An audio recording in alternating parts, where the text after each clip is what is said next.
the flyweight division, Victor Altamirano is going to want to get out of his split decision ways, having beaten Carlos Candelario on Dana White's Contender Series in a fight where, hey, winner, loser, you're in the show. And then in his UFC debut, a loss to Carlos Hernandez. But if you do look at this matchup, Altamirano gets a willing and game dance partner in Shoot the Box Diego Lima's Daniel Da Silva Lacerda Miojo, and a guy whose nicknames are all over the place, and he is a fighter that can also be all over the place. And if you look at it for Daniel Da Silva, damn Daniel, he doesn't really look like the guy that's in his picture on our screen. So apologies to the people that are listening to the audio podcast on Spotify and Apple Podcasts, because for Da Silva, in his last fight against Francisco Figueiredo, because that's got to be the discount double take of the week when you see each other in the hallways of is it the Vivint Center there in Salt Lake? So. It's so weird that they're in Salt Lake this week. I got to get that one out of the way. Sense. But for Daniel Da Silva, he fights Figueiredo, and at the start of that fight,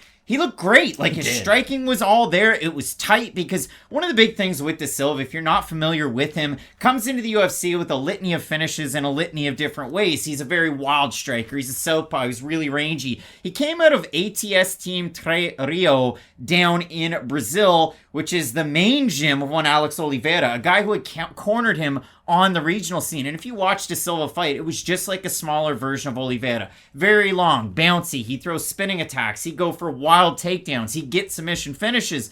But for Da Silva in the UFC, first fight against one tricky Jeff Molina, a guy who's all the hotness these days. Exactly. Da Silva quickly is able to run, grab the back. He had him back mounted, and then just all of a sudden got bucked off. Molina was able to drop him and finish him on the ground. So in his debut, we learned a few things about Da Silva. Took on a very high-level competition in Molina.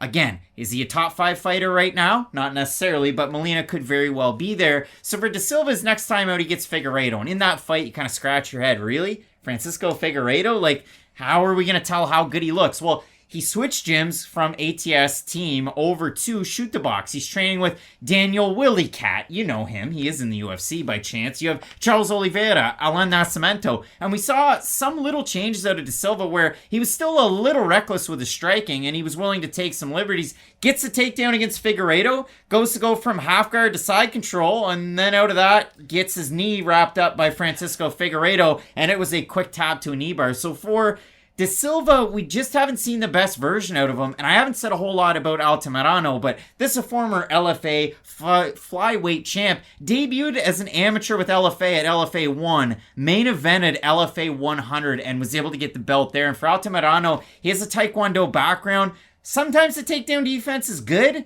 Sometimes it's not very good whatsoever, and he can get caught on the bottom just trying to hold guard and keep his opponent on top of him so that he gets a stand up by the referee. But I think both these guys match up very well stylistically, and I think it's a good job of matchmaking for unranked flyweights, the 4 or 5 of them that exist in this world. Exactly. They should bring out the best versions of each other. And that's the thing about Daniel Da Silva. Everything he does is in pursuit of offense. He's kind of like Trae Young. I guess Trae Young's really good, but you get the idea. He's, again, offensively, he is phenomenal. But defensively, he does struggle in a lot of positions, and he does seem to almost float through some positions. Like, not every strike he throws will be at its maximum potential. He is a very good striker, but sometimes you can sort of wade through the attack and find your own openings. And the thing about his takedowns they are very explosive, but his top control is not necessarily of the same tier as his wrestling. And that is a little unfortunate, because even if he did have that added wrinkle of his game of just being a heavier opponent in the top position, I think he could have a lot of success, because he does offer the danger from the long range, he does offer the danger from the short range, and then worse things worse, he can then just go for the takedowns. And I do think those takedowns could work against Altamirano, but the problem is, I don't know if the type of takedowns Daniel Da Silva does are the type of takedowns that really problem Victor, because with Altamirano, I feel like it's a lot more of the chain wrestling that he'll get stumbled up on. It's less so of the open attacks, single legs. He can get out chain wrestled. He can get out wrestled in general, but his movement does allow him to evade some of those long distance takedowns. And for Da Silva, he does tend to rush in with some of his wrestling exchanges, and I do feel like that could be be an area where Altamirano is able to counter and just be the more active guy throughout the 3 rounds, because I do feel like that is going to be the key to this fight. It's not that De Silva can't hang with Altamirano on the feet. I don't think that's the case whatsoever, but I do think Altamirano is the more active guy and the busier guy on the feet, and I think those numbers could pile up as this fight continues. Yeah, like when I'm looking at this for Altamirano, a guy that's trained for a very long time at a V-Fit House of Champions, this one kind of cross-training at Peak Performance. Watauga, he is a guy that has a really long stance himself. He does tend to throw a lot of volume. He stays kind of flat-footed, but he moves well on his flat feet. There's a lot of fighters that are like that. Like,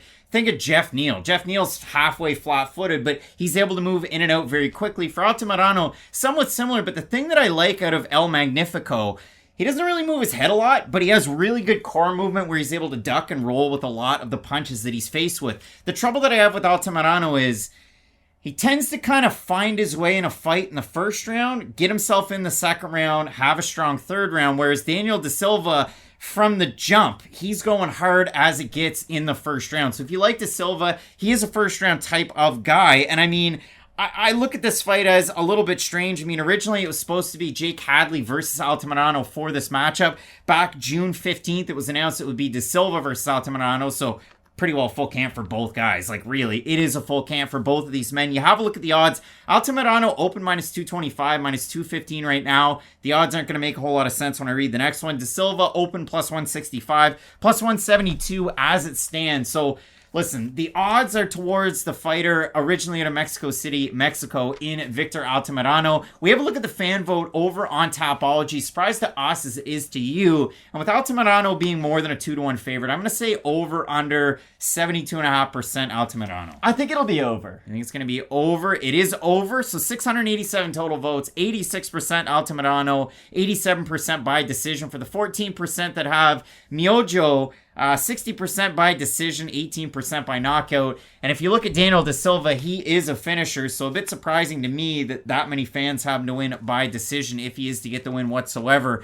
For me in this fight, Matt, for Daniel De Silva, he's a Swiss Army knife in the first round. The thing that I didn't love about him in his debut, and maybe it was just first fight jitters, but against Jeff Molina, he started out great. He had the back, he was looking for the choke, he got bucked off, and then he kind of struggled once he had his back to the mat, and ultimately he did get dropped in that one. But the thing that I didn't like, kind of pretty darn tired in the second round, and it's one of those ones where I'm sure you can improve on your cardio. There's fighters on this card that I will talk about later on that have definitely improved on their cardio. I just don't know about Daniel De Silva. I love the wildness. I love the surprises. He could definitely get the finish. I like the steadier guy in Victor Altamirano to work his taekwondo from long range to be able to kind of add to his volume numbers and get a win. Not that it's going to be the most fun way to win, but I think Altamirano is going to be able to get it done by decision here. I do agree with you on De Silva. It's almost like he has to be taught, hey, you have to run a 5K a lot different than you run a 200 meter, because he does sort of sprint from the beginning, and it's just not sustainable for anybody to do. Like, nobody in the world can just fight at their maximum potential for 25 minutes straight. You can fight in a similar manner, but no one can go as hard as they possibly can for 25 minutes, and it feels like that's De Silva's goal, so I do agree with you. I do expect his pace and his output to start to go down as this fight continues, especially in that second and third round, and that's where I definitely do favor Altamirano. Big time fight coming up this weekend in the flyweight division. Both of us going with Mexico's Victor Altamirano to pick up his first win inside the UFC's octagon. Some big time fights, including our main event, the rematch.